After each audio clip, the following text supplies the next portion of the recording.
But first, we begin with 17's political reporter Maddie Gannon, here now to walk you through the local races on the ballots here in Kern County. Maddie?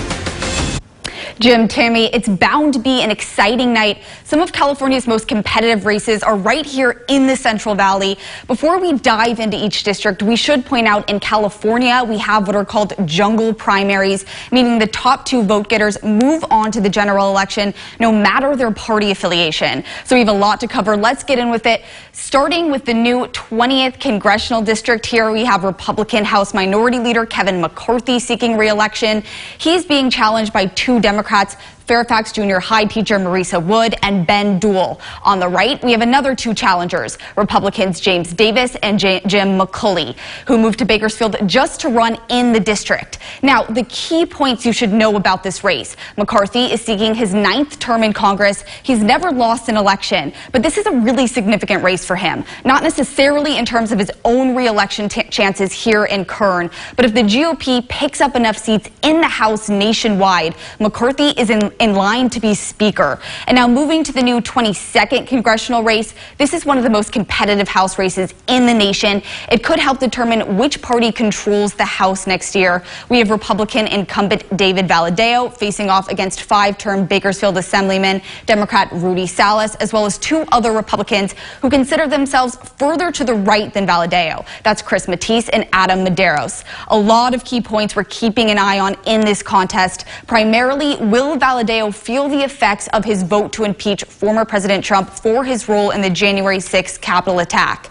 Medeiros and especially Matisse cited that vote as their main reason for running in the first place. Matisse has been outspoken about his support of the former president. We'll be watching to see how much of the Republican vote these two candidates pick up, which could have implications about Trump's popularity nationwide. And Salas is the only Democratic candidate in this blue-leaning district, but Democrats have turned out to the polls in minuscule numbers in the past elections here. We'll be looking to see what kind of turnout they have this time. And now turning to the state Senate and the 16th Senate District, we have a packed field here. Current state Senator Democrat Melissa Hurtado, Democratic former Bakersfield Assemblymember Nicole Parra, Mayor of Delano, Democrat Brian Osorio, and moving to the two Republicans, we have David Shepard and Gregory Tatum. Key points you should know in this race: Hurtado originally launched a bid for a Fresno Center district. That included her home city of Sanger before switching to this race. And it's been a heated campaign season between Hurtado and Parra in particular, with the two feuding online. We'll be watching to see how these two Democrats do against one another. And Osorio, on the other hand, aligns with the progressive wing of the Democratic Party. How he fares tonight could have implications for how much of a progressive poll we have here in the Central Valley.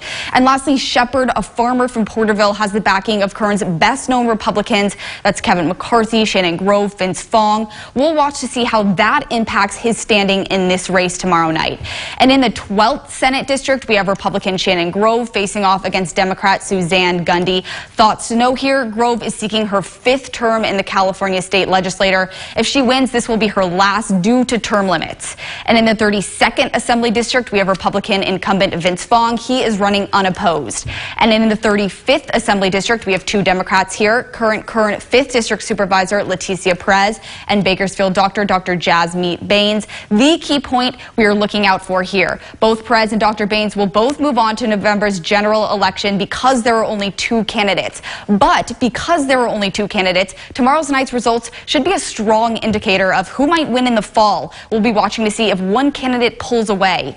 And moving to the race to fill Mike Maggard's seat on Kern's Board of Supervisors, we have Maggard's current Chief of Staff, Republican Jeff Flores, former CHP Assistant Chief Republican Brian Smith, and former Bakersfield Homeless Center CEO Democrat Louis Gill. What we're watching in this race, this is a nonpartisan position, but all three candidates have been very open about their party affiliation. Republicans out-register Democrats in the district. We'll be looking to see how big of a role that party will play in the race. Particularly, will Democrats back Gill, and will the Republican vote sway to Flores or Smith? And moving to the 2nd District Supervisor race, here we have incumbent with Republican Zach Scribner seeking re-election, facing two challengers from Republican former Tehachapi police officer Pete Graff and Libertarian Kelly Cardin. The key point to watch here, will this race be decided in the primary tomorrow night? In county races, if a candidate gets 50% plus one vote, they win the position without having to be on the ballot again in November. We'll be watching to see if the incumbent current chairman of the board, Scribner, reaches that threshold.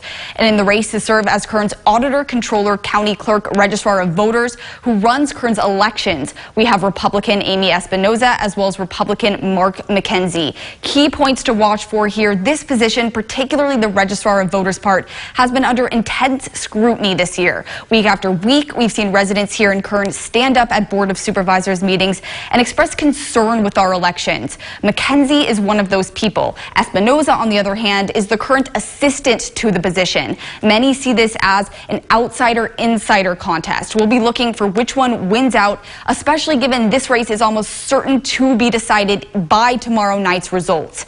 And the last race we're taking a look at here is Kern County Assessor-Recorder. Here we have Republicans Laura Avila and Todd Reeves. There's a lot to watch in this typically inconspicuous race. Both candidates are longtime county employees, now pitted against one another.